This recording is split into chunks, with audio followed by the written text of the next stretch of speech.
রাসূলুল্লাহ সাল্লাল্লাহু আলাইহি ওয়াসাল্লাম জানায় দেন, কোন ব্যক্তির যখন মরণের সময় হয়ে যায়, আল্লাহ রাব্বুল আলামিন তার কাছে যখন মৃত্যুর ফেরেশতা পাঠায়, নেককার বান্দার যখন মৃত্যুর সময় হয়, তার কাছে একদল মানুষ, একদল ফেরেশতা খুব সুরত সুন্দর সাদা পোশাক পরে, এই মানুষগুলা হাতের মধ্যে সুঘ্রাণময় দামি কাপড় নিয়ে ওই মুমূর্ষ ব্যক্তির কাছে হাজির হয়ে যায়।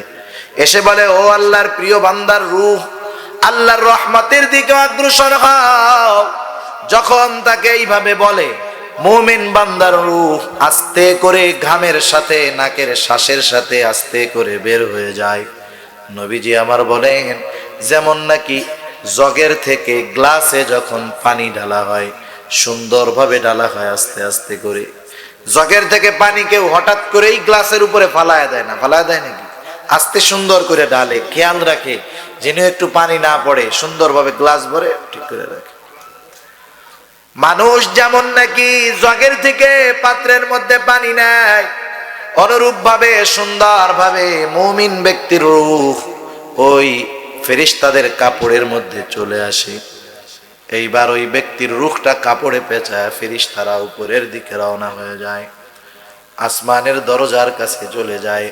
কারণ প্রতিটা আসমানের দরজা আছে, শুধু আসমানের দরজা আছে তা নয়, প্রতিটা ব্যক্তির জন্য আল্লাহ তাআলা আসমানের মধ্যে দুইটা করে দরজা রেখে দিয়েছে। প্রতিটা মানুষের দুইটা করে দরজা আছে। কয়টা দরজা? দুইটা দরজা। মুমিন বান্দার রূহ নিয়ে যখন ফেরেশতারা যায় উপরে, আসমানের দরজায় যারা পাহারায় নিয়োজিত, বলে এটা কার রূহ? বলে অমকের ছেলে অমক। বলে যাও তার জন্য, সে তো দুনিয়ায় বড় ভালো মানুষ ছিল, তার জন্য আসমানের দরজা খুলে দেওয়ার অনুমতি দেওয়া হয়েছে। এইবার ফেরেশতারা তার রূহ নিয়ে উপরের দিকে চলে যায়, এক এক করে তার জন্য আসমানের সব দরজাগুলা খুলে দেওয়া হয়। আল্লাহর পক্ষ থেকে বলা হয়, যাও আমার এই বান্দার নামটা ইল্লিনে অন্তর্ভুক্ত করে দাও। তার নাম তো ইল্লিনে অন্তর্ভুক্ত হয়ে গেল। আর যেটা বেঈমান, সারাটা জীবন গুনাহ করে কাটিয়েছে, পাপের মধ্যে কাটিয়েছে, ওই লোকটার কাছে মৃত্যুর ফেরেশতা বিভৎস চেহারায় গন্ধযুক্ত কাপড় নিয়ে হাজির হবে। ওই লোকটা যখন ওই মানুষগুলাকে, ওই ফেরেশতাগুলাকে দেখবে, আয়েশা বলবে, পাপিষ্ঠ ব্যক্তির রূহ, আল্লাহর গজবের দিকে ধাবিত হও। এবার যখন এরকম ধমকি দিবে, রূহ সারা দেহের মধ্যে দৌড়াদৌড়ি করবে, সারা দেহের মধ্যে দৌড়াদৌড়ি করবে। মুমূর্ষ ব্যক্তির তো সুসংবাদ নাই, দুনিয়ায় থাকতেই কষ্টের খবর। সারা দেহের মধ্যে দৌড়াদৌড়ি করবে, হাত পা ছিটাছিটি করবে, চোখগুলা কেমন জানি বের হয়ে যেতে যাবে, গলা দিয়ে কণ্ঠ দিয়ে বিভৎস ভয়ানক আওয়াজ বের হবে। রূহ তো বের হতে চাইবে না। মৃত্যুর ফেরেশতারা জোর করে তার দেহ থেকে তার রূহটাকে ছিনায় নিবে। এবার ওই গন্ধযুক্ত কাপড়ে পেঁচায়া আসমানের দিকে রওনা হয়ে যাবে। আসমানের ফেরেশতারা বলবে, কার রূহ? বলবে অমকের ছেলে অমক। বলবে না, দুনিয়ার মধ্যে তার তো বদআমলের কোনো শেষ ছিল না, ওর জন্য দরজা খোলার অনুমতি নাই, ওর জন্য আসমানের দরজা খোলা হবে না। হতেই হবে। মরণ তো এমন একটা সত্য যেটার থেকে লুকাইতে পারবে না কেউ। প্রতিটা মানুষের কাছে মৃত্যু তার নির্ধারিত সময় হাজির হয়ে যাবে। বুড়া হোক আর গুড়া হোক, সুস্থ হোক আর অসুস্থ হোক, এর সাথে মানুষের মৃত্যু নির্ধারিত নাই, বরং মৃত্যুর নির্ধারিত সময় আল্লাহ তাআলা প্রতিটা মানুষের জন্য করে রেখেছে। যখন আমরা মায়ের পেটের মধ্যে এসেছি, আল্লাহ রাব্বুল আলামিন ওই সময় আমাদেরকে প্রাণ দেওয়ার সাথে সাথে দুনিয়ার মধ্যে কতদিন বেঁচে থাকব, কতটুকু রিজিক গ্রহণ করব, সব কিছু আল্লাহ তাআলা নির্ধারণ করে দিয়েছেন।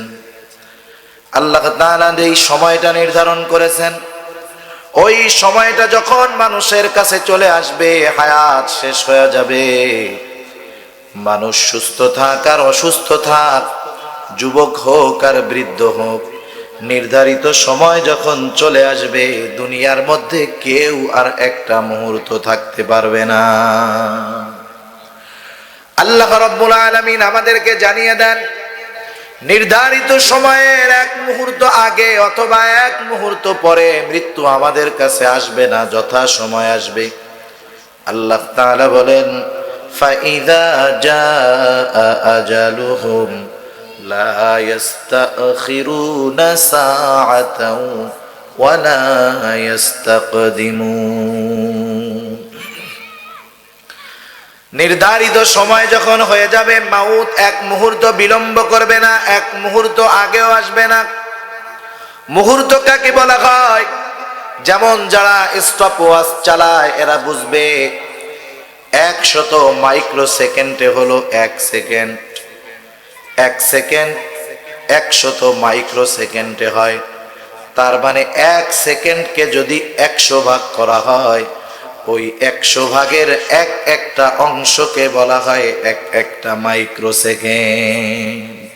এক একটা মুহূর্ত এটা। এই এক মুহূর্ত আগে মৃত্যু কারো কাছে আসবে না। এক মুহূর্ত সময়ও নির্ধারিত সময় হয়ে গেলে দুনিয়াতে আমরা কেউ থাকতে পারবো না। যত ব্যবস্থাপনা গ্রহণ করা হোক না কেন, যত দূরে পালানো হোক না কেন, যত আমি লুকাতে চাই না কেন, যত চিকিৎসা আমি গ্রহণ করি না কেন, মালাকুল মউত যখন আসবে তখন আমরা থাকতে পারবো না। আল্লাহ রাব্বুল আলামিন এই জন্য আমাদেরকে জানায় দেন, আল্লাহ বলেন, নবীকে আপনি বলেন, কুল ইন্নাল মাউতাল্লাযী তাফিরুনা মিনহু ফাইন্নাহু মুলাকীকুম সুম্মা তুরাদ্দুনা ইলা আলিমিল গায়বি ওয়াশ-শাহাদা আলিমিল গায়বি ওয়াশ-শাহাদাতি ফায়ুনাব্বিউকুম বিমা কুনতুম তা'মালুন। আল্লাহ রাব্বুল আলামিন বলেন, হে নবী আপনি বলে দেন, ইন্নাল মাউত আল্লাযী তাফিরুনা মিনহু ফাইন্নাহু মুলাকীকুম, যেই মৃত্যু থেকে তোমরা পলায়ন করার চেষ্টা করো সেই মৃত্যু কিন্তু তোমার সাথে অবশ্যই মোলাকাত করবে। এই মৃত্যু আল্লাহ তাআলা কেন দিলেন এরও একটা উদ্দেশ্য আছে। আল্লাহ তাআলা আমাদেরকে কেন বানাইলেন এরও আরেকটা উদ্দেশ্য আছে। তার মানে জন্ম এবং মৃত্যুর উদ্দেশ্য আল্লাহ তাআলা রাখছেন, মানুষকে সৃষ্টির উদ্দেশ্য আল্লাহ তাআলার আছে। কি উদ্দেশ্য? আল্লাহ রাব্বুল আলামিন কোরআনুল কারীমের মধ্যে বলেন, আল্লাহ বলেন, ওয়ামা খালাকতুল জিন্না ওয়াল ইনসা ইল্লা লিয়াবুদুন। আল্লাহ তাআলা বলেন, আমি মানুষ এবং জিনকে সৃষ্টি করেছি আমি আল্লাহ তাআলার ইবাদত করার জন্য। আল্লাহ রাব্বুল আলামিনের গোলাম হলাম আমরা। হায়াত আর মউত আল্লাহ তাআলা কেন দিলেন? আল্লাহ তাআলা বলেন, আল্লাযী খালাকাল মাউতা ওয়াল হায়াতা লিয়াবলুয়াকুম আইয়ুকুম আহসানু আমালা। প্রথমে আমরা জানলাম আল্লাহ তাআলা আমাদেরকে এবং জিনদেরকে সৃষ্টি করেছেন তার গোলামি করার জন্য। এরপরে আল্লাহ তাআলা সূরা মুলকের মধ্যে আমাদেরকে জানায় দেন, তিনি হায়াত এবং মউত আল্লাহ তাআলা সৃষ্টি করেছেন পরীক্ষা করার জন্য। কি পরীক্ষা? আল্লাহ বলেন, লিয়াবলুয়াকুম আইয়ুকুম আহসানু আমালা। আল্লাহ পরীক্ষা করতে চান কার আমল কত সুন্দর। তার মানে আয়াতগুলাকে যদি আমরা একসাথে পর্যালোচনা করি, বিষয়টা হয় আল্লাহ তাআলা পরীক্ষা করতে চান কোন বান্দা কত সুন্দরভাবে তার গোলামি করে। সুবহানাল্লাহ। তাহলে আল্লাহর গোলামির মধ্যেও সৌন্দর্য আছে, ঠিক না? মাউতকে সৃষ্টি করেছেন আল্লাহ তাআলা পরীক্ষা করার জন্য, হায়াতকে আল্লাহ তাআলা দিয়েছেন পরীক্ষা করার জন্য। আল্লাহ রাব্বুল আলামিন তাই আমাদেরকে জানায় দেন, ও আমার গোলাম, তোমার হায়াত মউত আমি সৃষ্টিত করেছি পরীক্ষা করার জন্য। আমার গোলামিটা কত সুন্দরভাবে তুমি করো। এই জন্য যার গোলামি যত সুন্দর হবে আল্লাহর সাথে তার মোলাকাত তত সুন্দর হবে। আর যেই মানুষগুলা মউত থেকে পলায়ন করবে, আল্লাহ তাআলা বলেন নবীকে আপনি জানায় দেন, ইন্নাল মাউত, নিশ্চয়ই মৃত্যু, আল্লাযী তাফিররুনা মিনহু ফাইন্নাহু মুলাকীকুম, যেই মৃত্যু থেকে তোমরা পালায় বেড়াও, মনে রাখো তুমি যেখানে যাও না কেন, যেথায় যাও না কেন, মৃত্যু তোমার সাথে মুলাকাত করবেই। আল্লাহ তাআলা বলেন, আইনামা তাকুনু ইউদরিকুমুল মাউতু ওয়ালাউ কুনতুম ফি বুরুজিম মুশাইয়াদা, যদি শক্ত দুর্গের ভিতরে, সুদৃঢ় দুর্গের ভিতরেও কেউ পলায়ন করে, মাউত সেই জায়গায় উপস্থিত হয়ে যাবে। মৃত্যু থেকে পালানোর কোনো উপায় নাই, মৃত্যু আমার আপনার সাথে নির্ধারিত সময় অবশ্যই সাক্ষাৎ করবে, ঠিক কিনা বলেন? এখন এই মৃত্যুটা আল্লাহ তাআলা কেন দিয়েছেন? আল্লাহর সামনে তো আমাদেরকে উপস্থিত হতেই হবে। আল্লাহ তাআলা জানায় দেন, কিয়ামতের দিন তোমাদের আমলের পরিপূর্ণ প্রতিদান দেওয়া হবে। এই জন্যই মৃত্যু আর একটা সময় আমার সামনে উপস্থিত হবা, দুনিয়ার আমলের প্রতিদান সেই দিন আমি আল্লাহ দিয়ে দিব। তোমাদেরকে জানায় দিব, ফাউনাব্বিউকুম বিমা কুনতুম তা'মালুন, তোমাদেরকে জানায় দেওয়া হবে দুনিয়ার মধ্যে তোমরা কি আমল করছো, সেই আমলের খবর তোমাদেরকে জানায় দেওয়া হবে। শুধু তাই নয়, সেই আমল কেমন ছিল তার পরিপূর্ণ প্রতিদান দেওয়া হবে। তার মানে দুনিয়ার মধ্যে আল্লাহ তাআলা সৃষ্টি করলেন তার গোলামি করার জন্য, ইবাদত করার জন্য। কেউ যদি তার গোলামি যথাযথভাবে করে, তার প্রতিদানও আল্লাহ তাআলা দিবেন। কেউ যদি আল্লাহর গোলামি যথাযথভাবে না করে, তার জন্য যেই প্রতিদান সেটাও আল্লাহ তাআলা দিয়ে দিবে। মৃত্যু হলো স্থানান্তরিত হওয়া। যেমন কেউ মারা গেলে যখন মাইকে ঘোষণা দেয়, কি বলে, অমুক এলাকার অমুক ইন্তেকাল করছে। ইন্তেকাল মানে হলো স্থানান্তরিত হওয়া, এক স্থান থেকে পরিবর্তিত হয়ে আর এক স্থানে যাওয়া। এই দুনিয়া এটাও একটা স্থান। যেমন দুনিয়ায় আসার আগে আমরা ছিলাম কোথায়? রূহের জগতে আমরা ছিলাম। রূহের জগৎ থেকে আমাদেরকে আল্লাহ তাআলা বিভিন্ন প্রসেসে এই দুনিয়ার মধ্যে পাঠাইছেন। রূহের জগতে আমরা চিরস্থায়ী হই নাই, দুনিয়ার জগতে আমরা চিরস্থায়ী হব না। মূল টার্গেট হলো আমাকে যেতে হবে কিয়ামতের ময়দানে, আল্লাহর সামনে দাঁড়াতে হবে। মূল ঠিকানা হবে ওইখান থেকে নির্ধারিত। এর আগে যতগুলো আছে এগুলো একটা প্রসেস। যেমন আপনার এখান থেকে যাওয়ার টার্গেট হলো ঢাকা, আপনি এখান থেকে প্রথম সিএনজিতে গেলেন বিবির হাট, ওইখান থেকে গাড়িতে গেলেন চট্টগ্রাম শহর, এরপরে ওইখান থেকে বাস স্ট্যান্ডে গেলেন, এরপরে ডাইরেক্ট বাসে উঠে আপনি ঢাকা গেলেন। এখন আপনি যখন এখান থেকে সিএনজিতে উঠবেন, কেউ যদি আপনারে জিজ্ঞাসা করে, ভাই কই যাও, আপনি কি বলবেন? ঢাকা যাই। কই যাই? ঢাকা যাই। আপনি কি সিএনজিতে ঢাকা যাবেন নাকি? ঢাকা যাবেন। আপনার গন্তব্যে পৌঁছানোর একটা প্রসেস হলো এই সিএনজি। অনুরূপভাবে মূলত আমাদের প্রত্যেকের ঠিকানা হবে জান্নাত অথবা জাহান্নাম। মূল গন্তব্য হলো ওই জায়গায়। এক একটা প্রসেস, এক একটা স্টেপ বাই স্টেপ আমাদেরকে ওইখানে পৌঁছাতে হবে। রূহের জগৎ ত্যাগ করে আমরা দুনিয়ায় এসেছি। দুনিয়ার জগৎ ত্যাগ করে মৃত্যুর মাধ্যমে আমরা আলমে বরজখে প্রবেশ করব। কিন্তু আখিরাতে সফল হওয়ার জন্য এই দুনিয়ার অল্প সময়টাই সবচাইতে দামি সময়, মূল্যবান সময়। এই দুনিয়াকে বলা হয় আখিরাতের ক্ষেত। দুনিয়া হলো আখিরাতের ক্ষেত। এই দুনিয়ার মধ্যে যে যেমন আমল করবে, আখিরাতে মৃত্যুর পর থেকে তার সাথে ওই রকম আচরণ শুরু হয়ে যাবে। কেউ যদি দুনিয়ার মধ্যে আল্লাহর গোলামি যথাযথভাবে করে, তার মৃত্যুর পর পর তার কবরটা হয়ে যাবে জান্নাতের বাগান। কেউ যদি আল্লাহর গোলামি যথাযথভাবে না করে, মৃত্যুর পর তার কবরটা হয়ে যাবে জাহান্নামের একটা গর্ত।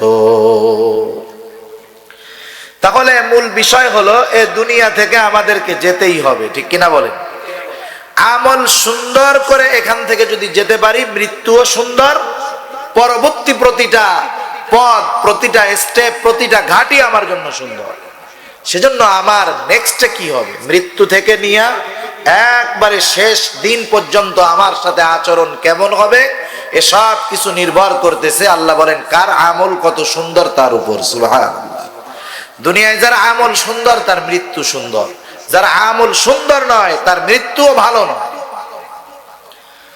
আল্লাহ রাব্বুল আলামিন সেই জন্য জানায় দেন যেই মানুষগুলার আমল সুন্দর তার মৃত্যুটাও হবে সুন্দর।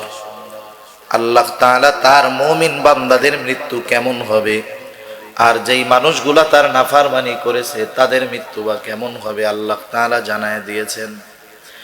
আল্লাহ রাব্বুল আলামিন জানায় দেন যারা মুমিন বান্দা দুনিয়ার মধ্যে যারা তাদের আমল সুন্দর করার জন্য সব সময় চেষ্টা করেছে, আল্লাহ তাআলা তাদের ব্যাপারে বলেন ইন্নাল্লাযীনা ক্বালু রাব্বুনাল্লাহ, নিশ্চয়ই যারা বলে আমাদের রব হলো আল্লাহ। আমাদের রব কে? আরো জবান খুলে বলেন আমাদের রব কে? আমাদের রব হলো আল্লাহ। আল্লাহ বলেন যারা বলে আমাদের রব আল্লাহ, শুধু আল্লাহকে রব বলে মুখে স্বীকৃতি দেওয়ার পর চুপ করে বসে থাকে, বিষয়টা এমন নয়। বরং আল্লাহকে রব বলে স্বীকার করার পরে এই রবের যত আদেশ নিষেধ আছে সবগুলাকে যথাযথভাবে মান্য করে, সবগুলাকে মেনে চলে। রব যেটা করতে বলেছেন সেটা করে, রব যেটা ছাড়তে বলেছেন সেটা ছাড়ে। এই অবস্থার উপরে সে তার দুনিয়ার জিন্দেগিকে অতিবাহিত করে। আল্লাহর আদেশ নিষেধ মানতে গিয়া যত রকমের বিপদ আসুক না কেন এই মানুষগুলা কখনো পিছপা হয় না। এই মানুষগুলা যত বিপদ আসুক আল্লাহর আদেশ মানে নিষেধ থেকে বিরত থাকে, ইস্তেকামতের উপরে থাকে। আল্লাহ তাআলা বলেন সুম্মাস্তাকামু, তারা ইস্তেকামতের উপরে থাকে। এই মানুষগুলার অবস্থা কি হবে? কারণ যেই মানুষগুলা আল্লাহর গোলামি যথাযথভাবে করে এই মানুষগুলা পরকাল মৃত্যুর বিষয়টা নিয়ে বেশি চিন্তিত থাকে। কারণ কি দেখবেন দুনিয়ার মধ্যে যারা পরহেজগার দিনদার মুত্তাকি, যেই মানুষগুলা সুন্নাতের উপরে চলে, আল্লাহ তাআলার আদেশ নিষেধ যথাযথভাবে মেনে চলে, এই মানুষগুলা যত মুরব্বী হয় এদের পরকালের ভয় তত বাড়ে। ঠিক কিনা বলেন? আপনি যদি এই ধরনের মুরব্বীদেরকে জিজ্ঞাসা করেন, বাবারা জীবনের অন্তিম মুহূর্তে আপনারা চলে আসছেন, জীবনের এই শেষ সময় আপনাদের অন্তরের মধ্যে কি চায়, এখন আপনাদের অন্তরের মধ্যে কি তামান্না, ওই মানুষগুলা তখন বলে এখন তো 70 বছর 60 বছর বয়স, দুনিয়ার বহুত কিছু পেয়েছি, দুনিয়ার আর কিছু পাওয়ার আশা নাই, এখন যদি ঈমানের সাথে মরতে পারি এটাই শুধু চাওয়া, এটা যদি হয় এটাই আমাদের শেষ আশা। তার মানে যেই মানুষগুলা দিনদার এরা ঈমানি মৃত্যুর ব্যাপারে আল্লাহর কাছে আশা রাখে এবং ঈমানি মৃত্যুর ব্যাপারে তারা চিন্তিত থাকে, তারা ভয় পায়, তারা চিন্তায় থাকে আমি দুনিয়ার মধ্যে যত নেক আমল করি না কেন, যত ভালো আমল করি না কেন, আমি যদি ঈমানবিহীন মারা যাই এই দুনিয়ার কোনো ভালো আমলের মূল্য আমার থাকবে না। কারণ যে বেঈমান তার নেক আমলের কোনো দাম আছে? নেক আমলের কোনো দাম নেই। আল্লাহ তাআলার কাছে যদি আমল কবুল করাতে হয় তাহলে ঈমান লাগবে। এজন্য শয়তানও খুব ভালো মতো জানে যে ও দুনিয়া ভর নেক আমল করুক, মৃত্যুর সময় শয়তান চিন্তা করে আমার পূর্ণ বাহিনী নিয়ে এমন এক আক্রমণ দিব, ওই সময় যদি ওরে বেঈমান বানাতে পারি তাহলে দুনিয়ার সব নেক আমল বাদ। এটা তো একজন নেককার বান্দা জানে, সে পেরেশান থাকে, না জানি শয়তান আমাকে বিপদের সময়, সবচাইতে কঠিন সময়, মৃত্যুর সময় আমার ঈমানটা হরণ করে না নিয়ে যায়, এই জন্য তার বেশি চিন্তা থাকে। কিন্তু যেই লোকটা সারা জীবন আল্লাহ তাআলার গোলামি করলো, আল্লাহর আদেশ মানলো, নিষেধগুলা থেকে বিরত থাকলো, এই লোকটা ওই বিপদের সময় আল্লাহর সাহায্য পাবে না এমনটা হতে পারে না। বরং আল্লাহ তাআলা তো জানায় দিয়েছেন, ও আমার গোলাম তোমরা যদি আমার গোলামি যথাযথভাবে করো তোমাদের সাথে আমার একটা সময় গোলামির সম্পর্ক থাকবে না, আমি আল্লাহ তোমাদেরকে আমার বন্ধু বানায়া নিব। যারা আল্লাহর বন্ধু হয় তাদের ভয় আছে? দুনিয়ার মধ্যে আপনাদের এলাকার এমপি সাহেবের বন্ধু যে, তার কি কোনো ভয় আছে? তারে কেউ কিছু বললে কি বলবে, আমাকে চিনো, আমি এমপি সাহেবের বন্ধু। সে যদি কোনো সাহসী পদক্ষেপ নিতে চায়, এমপি সাহেব কি বলে, যে বেটা তোর ভয়ও নাই চিন্তাও নাই, আমি তো তোর সাথে আছি, ঠিক না? দুনিয়ার একজন এমপির বন্ধু যদি কেউ হয়, তার ভয় দূর হয়ে যায়। আর কোন আল্লাহর গোলাম যদি আল্লাহর গোলামি যথাযথভাবে করে, আল্লাহ তাআলা জানায় দেন, ও আমার গোলাম, তোমার সাথে আমার আর গোলামের সম্পর্ক মালিকের সম্পর্ক নয়, আমি আল্লাহ আমার গোলামি যথাযথভাবে করার কারণে আমি ওই মানুষগুলাকে আমার বন্ধু বানায় আনে। ওই মানুষগুলা যারা গোলামি সুন্দরভাবে করে, তারা কার বন্ধু হয়ে যায়? জবান খুলে বলেন, আল্লাহর বন্ধু হয়ে যায়।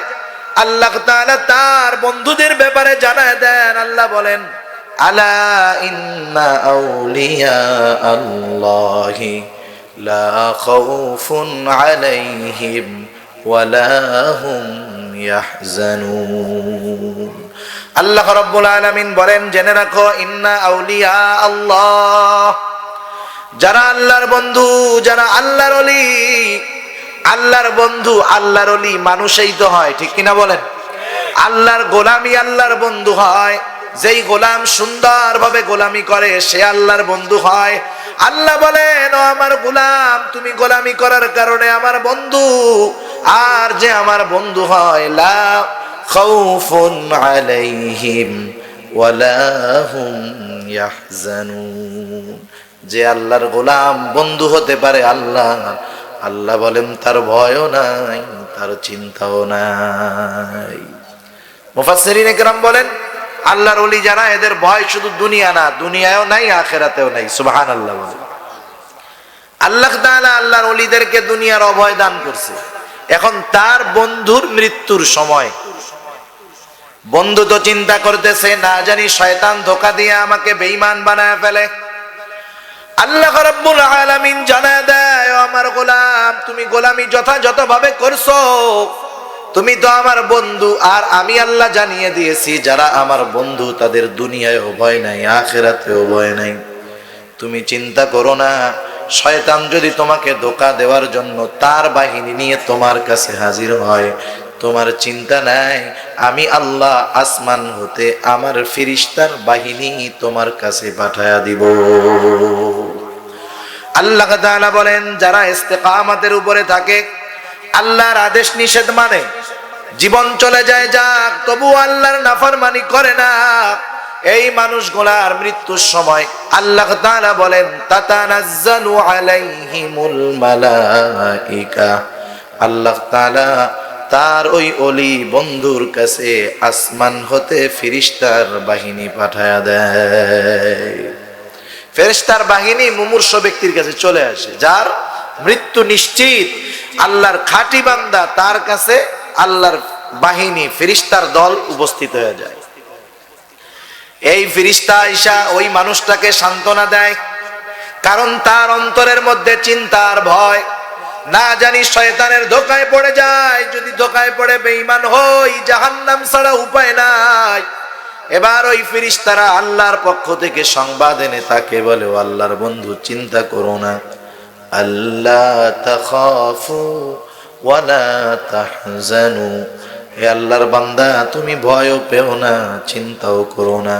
শুধু এই খবর দেয় তা না, আল্লাহ বলেন, ওয়া আবশিরু বিল জান্নাহ। ওই আল্লাহর বান্দার কাছে এসে ফেরেশতারা আল্লাহর খাঁটি গোলামকে জান্নাতের সুসংবাদ জানায় দেয়। জান্নাতের সংবাদ, অনেক সময় আছে না, মানুষ ভালো সংবাদ পাইলে ওর আর মাথা টাথা ঠিক থাকে না, ঠিক না? একজন মানুষ সুসংবাদ অনেকভাবে পাইতে পারে, কখনো কথার মাধ্যমে পায়, কখনো অনুভূতির মাধ্যমে পায়, কখনো ঘ্রাণের মাধ্যমে পায়। বিভিন্ন পদ্ধতিতে সুসংবাদ পেতে পারে একজন মানুষ। যেমন দেখার মাধ্যমেও সংবাদ পায়। কেউ যদি দেখে যে দূরে একটা জায়গায় ধোঁয়া উঠতেছে, ধোঁয়া অনেক অন্ধকার কালো ধোঁয়া, মানুষ স্বাভাবিক ওই ধোঁয়া দেখে অনুমান করতে পারে নিচে নিশ্চয়ই আগুন আছে, ঠিক না? তার মানে সংবাদ আমরা দেখার মাধ্যমেও পাই, শ্রবণ করার মাধ্যমেও পাই, যেমন একটা জিনিস আমি দেখি নাই, জানিও না, একজন আইসা যখন আমার কাছে খবর দিল, আমি খবরটা শুনলাম, সংবাদটা জানলাম। তার মানে দেখার মাধ্যমে, শ্রবণের মাধ্যমেও সংবাদ পাওয়া যায়, অনুভূতির মাধ্যমেও সংবাদ পাওয়া যায়। যেমন এই পানির বোতল, এটা ঠান্ডা না গরম মুখে বলার দরকার নেই, যদি ফ্রিজ থেকে বের করা হয়, আমার হাতের মধ্যে যদি লাগায়া দেয়, খবর পাবো না যে ঠান্ডা? গরম হইলে যদি লাগায়া দেয়, খবর পাবো তো গরম। তার মানে অনুভূতির মাধ্যমেও মানুষ খবর পায়, আবার ঘ্রাণের মাধ্যমেও মানুষ খবর পায়। বেড়াইতে গেছে একজন, একবারই প্রিয় খাবার হলো বিরিয়ানি রান্না হইতেছে, অন্য রুমে বসে আছে। ঘরের মধ্যে যখন বিরিয়ানি রান্না হয়, বিরিয়ানির ঘ্রাণটা যখন নাকের মধ্যে আসে, বোঝা যায় যে বিরিয়ানি রান্না হইতেছে। ঠিক কিনা বলেন? একটা মানুষ বিভিন্ন পদ্ধতিতে খবর পেতে পারে, বিভিন্ন পদ্ধতিতে তার কাছে সংবাদ আসতে পারে। ওই রকম খাঁটি আল্লাহর গোলাম যারা, ফেরেশতারা যখন জান্নাতের সুসংবাদ তাদের কাছে নিয়ে আসে, কখনো কেউ দেখার মাধ্যমে জান্নাতের সুসংবাদ পায়, কেউ শ্রবণের মাধ্যমে পায়, কেউ জান্নাতি অনুভূতির মাধ্যমে পায়, কেউ বা জান্নাতের ঘ্রাণ পায়। এই মানুষগুলা যখন জান্নাতের সুসংবাদ পেয়ে যায়, ওই সময় যখন মালাকুল মাউত এসে তাদের রূহ কবজ করে, ওই মানুষগুলা জান্নাতের আশায় বিভোর থাকে। মৃত্যুর যন্ত্রণা হলেও তারা টের পায় না, কারণ সুসংবাদ জান্নাতের। মৃত্যুর যন্ত্রণা যত, এর চাইতে জান্নাতের নেয়ামতের মজা অনেক গুণ বেশি, ঠিক না? এই জন্য মৃত্যুর যন্ত্রণা হলেও মুমিন বান্দা টের পায় না। মুসনাদে আহমদের মধ্যে লম্বা একটা হাদিস, রাসূলুল্লাহ সাল্লাল্লাহু আলাইহি ওয়াসাল্লাম জানায় দেন, কোন ব্যক্তির যখন মরণের সময় হয়ে যায়, আল্লাহ রাব্বুল আলামিন তার কাছে যখন মৃত্যুর ফেরেশতা পাঠায়, নেককার বান্দার যখন মৃত্যুর সময় হয়, তার কাছে একদল মানুষ, একদল ফেরেশতা খুব সুরত সুন্দর সাদা পোশাক পরে, এই মানুষগুলা হাতের মধ্যে সুঘ্রাণময় দামি কাপড় নিয়ে ওই মুমূর্ষ ব্যক্তির কাছে হাজির হয়ে যায়। এসে বলে, ও আল্লাহর প্রিয় বান্দার রূহ, আল্লাহর রহমতের দিকে অগ্রসর হও। যখন তাকে এইভাবে বলে, মুমিন বান্দার রূহ আস্তে করে ঘামের সাথে, নাকের শ্বাসের সাথে আস্তে করে বের হয়ে যায়। নবীজি আমার বলেন, যেমন নাকি জগের থেকে গ্লাসে যখন পানি ঢালা হয়, সুন্দরভাবে ঢালা হয় আস্তে আস্তে করে। জগের থেকে পানি কেউ হঠাৎ করেই গ্লাসের উপরে ফালায় দেয় না, ফালায় দেয় নাকি? আস্তে সুন্দর করে ঢালে, খেয়াল রাখে যেন একটু পানি না পড়ে, সুন্দরভাবে গ্লাস ভরে ঠিক করে রাখে। মানুষ যেমন নাকি জগের থেকে পাত্রের মধ্যে পানি নেয়, অনুরূপ ভাবে সুন্দর ভাবে মুমিন ব্যক্তির রূহ ওই ফেরেশতাদের কাপড়ের মধ্যে চলে আসে। এইবার ওই ব্যক্তির রূহটা কাপড়ে পেঁচায় ফেরেশতারা উপরের দিকে রওনা হয়ে যায়, আসমানের দরজার কাছে চলে যায়। কারণ প্রতিটা আসমানের দরজা আছে, শুধু আসমানের দরজা আছে তা নয়, প্রতিটা ব্যক্তির জন্য আল্লাহ তাআলা আসমানের মধ্যে দুইটা করে দরজা রেখে দিয়েছে। প্রতিটা মানুষের দুইটা করে দরজা আছে। কয়টা দরজা? দুইটা দরজা। মুমিন বান্দার রূহ নিয়ে যখন ফেরেশতারা যায় উপরে, আসমানের দরজায় যারা পাহারায় নিয়োজিত, বলে এটা কার রূহ? বলে অমকের ছেলে অমক। বলে যাও তার জন্য, সে তো দুনিয়ায় বড় ভালো মানুষ ছিল, তার জন্য আসমানের দরজা খুলে দেওয়ার অনুমতি দেওয়া হয়েছে। এইবার ফেরেশতারা তার রূহ নিয়ে উপরের দিকে চলে যায়, এক এক করে তার জন্য আসমানের সব দরজাগুলা খুলে দেওয়া হয়। আল্লাহর পক্ষ থেকে বলা হয়, যাও আমার এই বান্দার নামটা ইল্লিনে অন্তর্ভুক্ত করে দাও। তার নাম তো ইল্লিনে অন্তর্ভুক্ত হয়ে গেল। এবার পরবর্তী পদক্ষেপ হলো তার কবরের মধ্যে সওয়াল জবাব। একটা মানুষ যখন কবরের মধ্যে প্রশ্নের জবাব দিতে হবে, এই প্রশ্নগুলা দুনিয়ার সব মানুষের জানা আছে। দুনিয়ার পরীক্ষার হলে প্রশ্নের উত্তর যদি কেউ মুখস্থ করে যায়, সে জবাব দিতে পারে। কিন্তু কবরের প্রশ্ন শুধু মুখস্থের সাথে নির্ভর নয়, কবরের প্রশ্নের জবাব যদি দিতে হয়, নিজেকে ওই প্রশ্নের উত্তরের আলোকে দুনিয়ায় সাজাতে হয়। প্রশ্নের জবাব যদি কবরের গুলা দিতে হয়, মুখস্থ করলে কাজ হবে না। প্রশ্ন যেগুলা হবে কবরের মধ্যে, ওই প্রশ্নের আলোকে নিজের জীবন সাজাতে হবে, নাইলে সম্ভব না। মুমিন ব্যক্তি কবরের মধ্যে মুনকার নাকির হাজির, প্রশ্ন করে মার রব্বুক, তোমার রব কে? মুমিন ব্যক্তি আল্লাহই তো বলছে ওকে দুনিয়ায় জান্নাতের সুসংবাদ দেওয়ার কারণ হলো ও বলে আমি তার রব। মুমিন ব্যক্তি দুনিয়ার মধ্যে বলেছে আল্লাহ আমার রব, রবের সব হুকুম মেনে চলেছে, তাকে যখন প্রশ্ন করা হবে মার রব্বুক, মুমিন ব্যক্তি চিন্তা ছাড়াই বলে দিবে আমার রব হলো আল্লাহ। যদি কেউ কবরের মধ্যে আমার রব আল্লাহ এই জবাব দিতে চায়, মুখস্থ করলে কাজ হবে? কাজ হবে না। কি করতে হবে? রবকে রব বলে স্বীকার করার পর রবের সব বিধান অনুযায়ী জীবন সাজাতে হবে, ঠিক কিনা বলেন? দ্বিতীয় প্রশ্ন হবে ওমা দীনুক, তোমার দিন কি? আমাদের দিন হলো ইসলাম। আমাদের দিন কি? ইসলাম। ইসলাম নামাজ রোজা হজ যাকাতের মধ্যে সীমাবদ্ধ না। ইসলাম একটা দর্শন, ইসলাম একটা জীবন ব্যবস্থা। আল্লাহ তাআলা এই জীবন ব্যবস্থা আমাদের জন্য মনোনীত করেছেন। আল্লাহ বলেন ইন্নাদ দীনা ইনদাল্লাহিল ইসলাম, আল্লাহর কাছে একমাত্র মনোনীত জীবন ব্যবস্থা হলো ইসলাম। ইসলাম অপূর্ণাঙ্গ কোনো জীবন ব্যবস্থা নয়। বর্তমান দুনিয়ায় অনেক মতাদর্শ আছে, কেউ গণতান্ত্রিক মতাদর্শে তার জীবন সাজায়, কেউ সমাজতান্ত্রিক মতাদর্শে তার জীবন সাজায়, কিন্তু মুসলমানের জীবন সাজাতে হবে ইসলামের আলোকে, ঠিক কিনা বলেন? সেজন্য ইসলাম অপূর্ণাঙ্গ কোনো জীবন ব্যবস্থা নয়।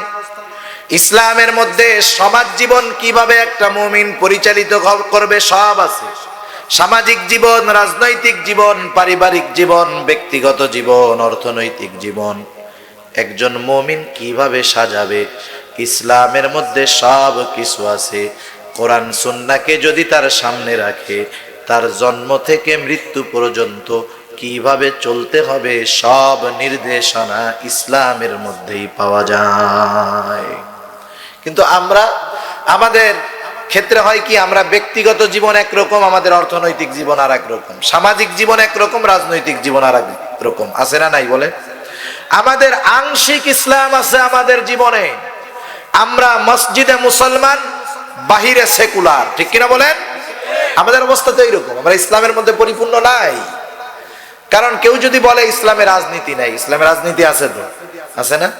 কেউ যদি বলে ইসলামী রাজনীতি করে না, ভিন্ন জিনিস, কিন্তু আছে। যদি বলে ইসলামে রাজনীতি নাই, শাসন ব্যবস্থা কিভাবে চালাতে হবে এই নিয়ম কানুন নাই, তাহলে ওইটা বেঈমান। ওইটা কি বলেন?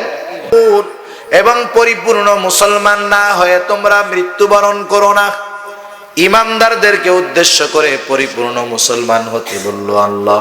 শুধু তাই নয়, আরো এক জায়গায় আল্লাহ তাআলা বলেন ইয়া আইয়ুহাল্লাযীনা আমানু দুখুলু ফিস-সিলমি কাফা। আল্লাহ তাআলা ইমানদারদেরকে উদ্দেশ্য করে বলেন হে ইমানদারেরা, উদখুলু ফিস-সিলমি কাফা, তোমরা পরিপূর্ণভাবে ইসলামের মধ্যে অন্তর্ভুক্ত হয়ে যাও, পরিপূর্ণভাবে ইসলামের মধ্যে দাখিল হয়ে যাও। আমার জীবন ব্যবস্থা ইসলামের কিছুটা মানবা, কিছু মানবা না, এটা হবে না। এইরকম জীবন ব্যবস্থা যেই মানুষগুলা দুনিয়ায় গ্রহণ করেছে, কিছু ইসলাম, কিছু সেকুলার, কিছু সমাজতন্ত্র, কিছু কোরআনতন্ত্র, এই মানুষগুলাও কবরের মধ্যে যখন প্রশ্ন করা হবে তোমার দিন কি, পরিপূর্ণ ইসলামের মধ্যে যারা নাই তারা বলতে পারবে না। আর ওই মুমিন বান্দা তো পরিপূর্ণ ইসলামের আলোকে নিজের জীবন সাজিয়েছে। ব্যক্তিগত জীবনে ইসলাম, পারিবারিক জীবনে ইসলাম, সমাজ জীবনে ইসলাম, রাজনৈতিক জীবনে ইসলাম, অর্থনৈতিক জীবনে ইসলাম। ইসলামের আলোয় তো সে আলোকিত ছিল, ও সুন্দর মতো জবাব দিয়ে দিবে আমার দিন হলো ইসলাম। এবার তৃতীয় প্রশ্ন, নবীজিকে দেখিয়ে অথবা নবীজির ব্যাপারে জিজ্ঞেস করা হবে ওমান নবিয়ুক, তোমার নবীকে? অথবা নবীজিকে দেখায় জিজ্ঞাসা করা হবে মা হাযার রাজুলুল্লাযী বুইসা ফীকুম, জিজ্ঞাসা করা হবে এই ব্যক্তিকে যাকে তোমাদের কাছে পাঠানো হয়েছিল। মুমিন ব্যক্তি সারা জীবন সুন্নাতের আলোয় আলোকিত ছিল, নবীর আদর্শ তার জীবনের সাথে মিলেছিল, নবীর আদর্শ গ্রহণ করেছে, সুন্নাতের উপরে চলেছে, ওই লোকটাকে চিনতে তাদের কোনো অসুবিধা হবে না। দেখার সাথে সাথেই বলবে হাদা নবিয়ুনা মুহাম্মাদুর রাসূলুল্লাহ সাল্লাল্লাহু আলাইহি ওয়াসাল্লাম। বলার সাথে সাথে পরীক্ষায় পাস না ফেল, জোরে বলেন পাস। আল্লাহর পক্ষ থেকে ঘোষণাকারী ঘোষণা দিবে সাদাকা আবদি, সাদাকা আবদি, আমার এই বান্দা সত্য বলেছে, আমার এই বান্দা সত্য বলেছে। ফাফরিশুহু মিনাল জান্নাহ ওয়ালবিসুহু মিনাল জান্নাহ ওয়াফতাহু লাহু বাবান ইলাল জান্নাহ, তাকে জান্নাত থেকে তার কবরের মধ্যে জান্নাতি বিছানা এনে বিছায়া দাও, তাকে জান্নাতের পোশাক এনে পরায়া দাও, তার কবরের সাথে জান্নাতের সাথে একটা দরজা খুলে দাও। নবীজি আমার বলেন আর এক হাদিসের মধ্যে আসছে তার কবরকে এত দূর পর্যন্ত বিস্তৃত করে দেওয়া হবে, তার দৃষ্টি সীমা যত দূর যাবে তার কবরকে আল্লাহ তাআলা তত দূর বিস্তৃত করে দিবে। কথা হতে পারে হুজুর কি বলেন, আমরা তো এগুলা দেখিও না বুঝিও না, আমাদের না দেখারই কথা, কারণ মৃত্যু পরবর্তী সময়টাকে বলা হয় আলমে বরজখ। এখন আছি দুনিয়া, এখানে সব দৃশ্যমান, আলমে বরজখ যখন এখান থেকে স্থানান্তরিত হয়ে ইন্তেকাল করে আমরা আলমে বরজখে যাব, কবরে হোক আর সাগরে হোক, যে যে জায়গায় মরবে, যেই অবস্থায় মরবে, পুড়ায় দেওয়া হোক আর জ্বালায় দেওয়া হোক, মৃত্যুর পরবর্তী যেই স্থান এটার নাম হলো আলমে বরজখ, যেটা চোখে দেখা যায় না। ওই জগৎটা মানুষ চোখে দেখতে পারে না, মানুষ দেখতে পারে না, কিন্তু ওইরকম জগৎটা আছে, এর উপরে যদি কেউ সন্দেহ পোষণ করে ওইটা বেঈমান। তার কবর যত দূর দৃষ্টি যায় বিস্তৃত করে দেওয়া হবে। আর এক হাদিসের মধ্যে আসছে নবী আমার জানায় দেন সে তো একা একা থাকবে, হঠাৎ দেখবে একজন সুদর্শন মানুষ তার দিকে আসতেছে, কিন্তু লোকটারে সে চিনে না। জিজ্ঞাসা করবে ভাই তুমি এই অপরিচিত মানুষ, এখানে তুমি কে? ওই অপরিচিত লোকটা বলবে তুমি কি আমাকে চিনতে পারো না? আমি হলাম তোমার দুনিয়ার নেক আমল, তোমার নেক আমল ছিল সুন্দর, এই জন্য আল্লাহ তাআলা তোমার নেক আমল গুলাকে সুন্দর আকৃতি দিয়া তোমার সাথে থাকার জন্য আমাকে আল্লাহ পাঠায় দিয়েছে। তুমি ভয় পেও না, চিন্তা করো না, তুমি জান্নাতে যাওয়ার আগ পর্যন্ত আমি তোমার থেকে পৃথক হব না। আমি নেক আমল জান্নাত পর্যন্ত তোমার সাথে আছি, তুমি জান্নাতে যাবা, এরপরে আমি তোমার থেকে আলাদা হব। এজন্য কবরের মধ্যে আমার সঙ্গী হবে আমার কোরআন তিলাওয়াত, আমার নামাজ, আমার সাওম, আমার যাকাত, আমার নেক আমল। সেই জন্য দুনিয়ার নেক আমল যার যত সুন্দর তার কবর তত সুন্দর, ঠিক কিনা বলেন? এবার ওই লোকটার ব্যাপারে হাদিসের মধ্যে আসছে যখন সব জবাবগুলা দিয়ে দিবে, ফেরেশতারা বলবে নম কানাউমিল আরুস, তুমি ঘুমাতে থাকো যেমন ভাবে নতুন দুলা ঘুমায়। তার কবর হয়ে যাবে জান্নাতের বাগান। আর যেটা বেঈমান সারাটা জীবন গুনাহ করে কাটিয়েছে, পাপের মধ্যে কাটিয়েছে, ওই লোকটার কাছে মৃত্যুর ফেরেশতা বিভৎস চেহারায় গন্ধযুক্ত কাপড় নিয়ে হাজির হবে। ওই লোকটা যখন ওই মানুষগুলাকে, ওই ফেরেশতাগুলাকে দেখবে, আয়েশা বলবে পাপিষ্ঠ ব্যক্তির রূহ, আল্লাহর গজবের দিকে ধাবিত হও। এবার যখন এরকম ধমকি দিবে, রূহ সারা দেহের মধ্যে দৌড়াদৌড়ি করবে, সারা দেহের মধ্যে দৌড়াদৌড়ি করবে। মুমূর্ষ ব্যক্তির তো সুসংবাদ নাই, দুনিয়ায় থাকতেই কষ্টের খবর, সারা দেহের মধ্যে দৌড়াদৌড়ি করবে, হাত পা সিটাসিটি করবে, চোখগুলা কেমন জানি বের হয়ে যেতে যাবে, গলা দিয়ে কণ্ঠ দিয়ে বিভৎস ভয়ানক আওয়াজ বের হবে। রূহ তো বের হতে চাইবে না, মৃত্যুর ফেরেশতারা জোর করে তার দেহ থেকে তার রূহটাকে ছিনায় নিবে। এবার ওই গন্ধযুক্ত কাপড়ে পেঁচায়া আসমানের দিকে রওনা হয়ে যাবে। আসমানের ফেরেশতারা বলবে কার রূহ? বলবে অমকের ছেলে অমক। বলবে না, দুনিয়ার মধ্যে তার তো বদআমলের কোনো শেষ ছিল না, ওর জন্য দরজা খোলার অনুমতি নাই, ওর জন্য আসমানের দরজা খোলা হবে না, ওর জন্য আসমানের দরজা বন্ধ। শুধু তাই না, এ তো আসমানের দরজা, প্রতিটা মানুষের কয়টা করে দরজা আছে? দুইটা করে দরজা। তাফসীরে ইবনে কাসিরের মধ্যে রাসূলুল্লাহ সাল্লাল্লাহু আলাইহি ওয়াসাল্লাম বলেন, প্রতিটা মানুষের জন্য আসমানে দুইটা করে দরজা আছে। আল্লাহ তাআলা বলেন, ফামা বাকাত আলাইহিমুস সামাউ ওয়াল আরদ। আল্লাহ তাআলা বলেন, যখন কোন জালেম মারা যায়, জালেমের মৃত্যুতে আসমানও কাঁদে না, জমিনও কাঁদে না। নবীজি আমার এই আয়াতের ব্যাখ্যায় হযরত আনাস রাদিয়াল্লাহু তাআলা আনহু হতে বর্ণিত, নবী বলেন, আসমানে প্রতিটা মানুষের জন্য দুটো করে দরজা আছে। একটা দরজা দিয়া মানুষের আমল প্রতি বৃহস্পতিবার সোমবার আল্লাহর কাছে পেশ করা হয়। আর একটা দরজা দিয়া প্রতিটা মানুষের জন্য দুনিয়ার মধ্যে আল্লাহ রিজিক পাঠায়। নেক আমল যে করে, ওই দরজা দিয়ে আল্লাহর দরবারে তার নেক আমলকে উপস্থিত করা হয়, হাজির করা হয়। আবার ওই রিজিকের দরজা দিয়া প্রত্যেকটা মানুষের দরজা দিয়া নিজেদের জন্য রিজিক আসে।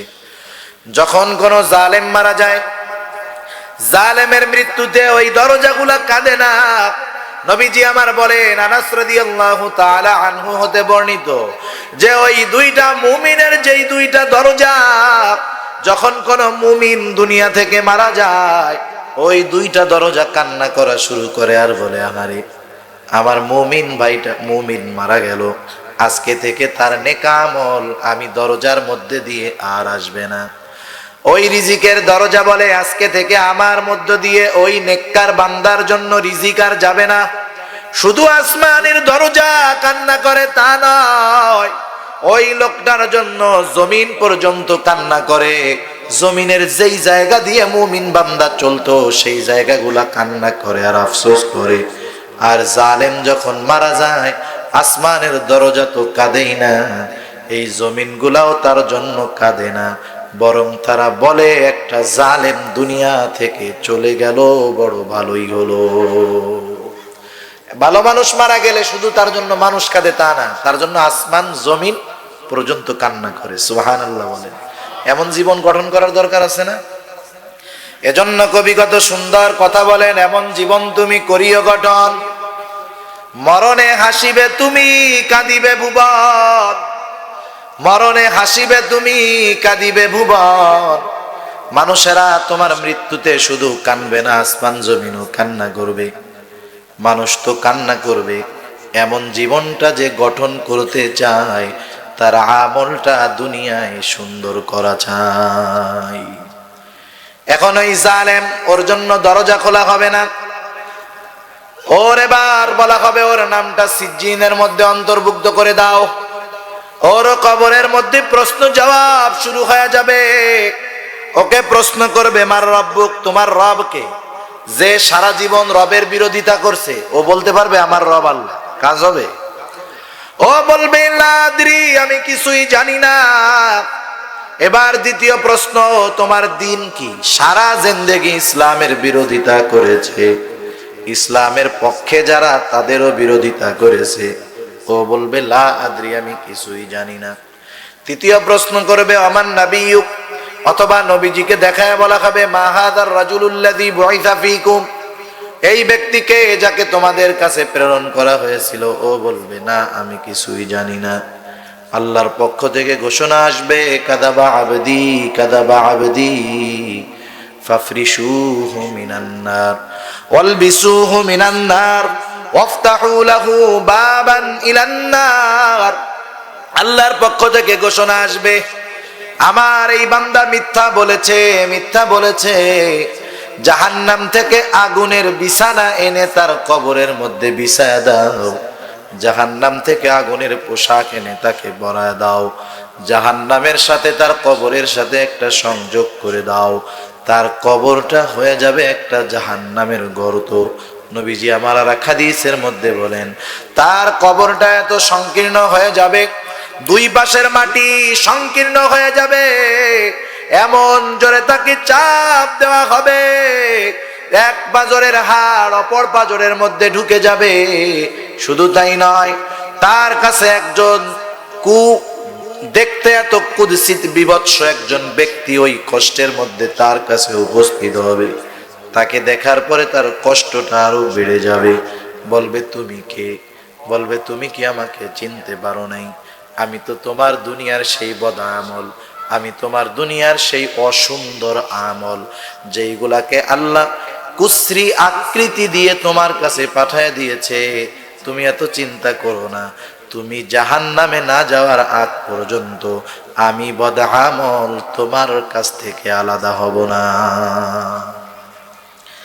তার কবরের মধ্যে কষ্টের সীমা থাকবে না। নবীজি আমার বলেন জালেমের কবরের মধ্যে একজন বধির ফেরেশতা নিয়োগ করে দেওয়া হবে। তার হাতের মধ্যে বিশাল আকারের হাতুড়ি থাকবে, ওই হাতুড়ি দিয়া এক একটা আঘাত করবে, 70 হাত মাটির নিচে চলে যাবে। আবার তাকে তোলা হবে, আবার তাকে আঘাত করা হবে। সে বিকট আওয়াজ করতে থাকবে। হাতুড়িটা এত বিশাল, দুনিয়ার কোনো বড় পাহাড়ের উপরে যদি ওই হাতুড়ি দিয়ে আঘাত করা হয়, মুহূর্তের ভিতরে বিশাল পাহাড়টা ধুলায় পরিণত হয়ে যাবে। সে চিৎকার করবে, তার চিৎকারের আওয়াজ মানুষ এবং জিন ছাড়া অন্যান্য প্রাণী শুনতে পারবে। মোট কথা মুমিন মৃত্যুর পরে কবর হবে জান্নাতের বাগান। আর যারা দুনিয়ার মধ্যে পাপ কাজে লিপ্ত ছিল তার মৃত্যুর পরে কবর হয়ে যাবে জাহান্নামের একটা গর্ত। এই জন্য সাহাবায়ে কেরাম কবরের ব্যাপারে পেরেশানিতে থাকতেন। হযরত ওসমান রাদিয়াল্লাহু তাআলা আনহুর মতো মানুষ, জান্নাতের সুসংবাদ প্রাপ্ত 10 জনের একজন। শুধু তাই নয়, রাসূলুল্লাহ সাল্লাল্লাহু আলাইহি ওয়াসাল্লাম নিজের 2টা মেয়ে তার সাথে বিবাহ দিয়েছে। এমন মানুষ কবরের ভয়ে বিবর, কবর দেখলে কান্না করতেন। মানুষেরা জিজ্ঞাসা করতো ওসমান আপনার ব্যাপারে নবীজি জান্নাতের সুসংবাদ দিয়ে দিল, এরপরেও কেন আপনি কবর দেখলে কান্না করেন? তারা বলতো শোনো, নবীজি আমাকে জান্নাতের সুসংবাদ দিয়েছে ঠিক, কিন্তু কবরে আমার সাথে কেমন ব্যবহার করা হবে এই ব্যাপারে কোনো সংবাদ নবীজি আমাকে দেয় নাই। সাহাবারা এই কবরের ভয়ে চিন্তিত থাকতো। আর আমাদের অবস্থা এরকম, মনে হয় আমরা মরবই না, আবে হায়াত পান করে ফেলছি, মরবই না, ঠিক না? কিন্তু মরতে তো হবে, ঠিক না? মরতে হবে না? মরতে হবে, একা কবরে যেতে হবে, কেউ সাথে যাবে না। সেজন্য আল্লাহ তাআলা আমাদেরকে জানায় দেন, আল্লাহ বলেন কুল্লু নাফসিন যায়কাতুল মাউত, প্রতিটি প্রাণকে মৃত্যুর স্বাদ আস্বাদন করতেই হবে। কেন এই মউত? আল্লাহ বলেন ওয়া ইন্নামা তুওয়াফাউনা উজুরাকুম ইয়াউমাল কিয়ামাহ, আল্লাহ তাআলা বলেন কিয়ামতের দিন তোমাদেরকে তোমাদের আমলের পরিপূর্ণ প্রতিদান দেওয়া হবে, আমলের হিসাব নেওয়া হবে। আল্লাহ তাআলা বলেন, আল্লাহ তাআলা কিয়ামতের দিন ইনসাফের আদালত কায়েম করবে।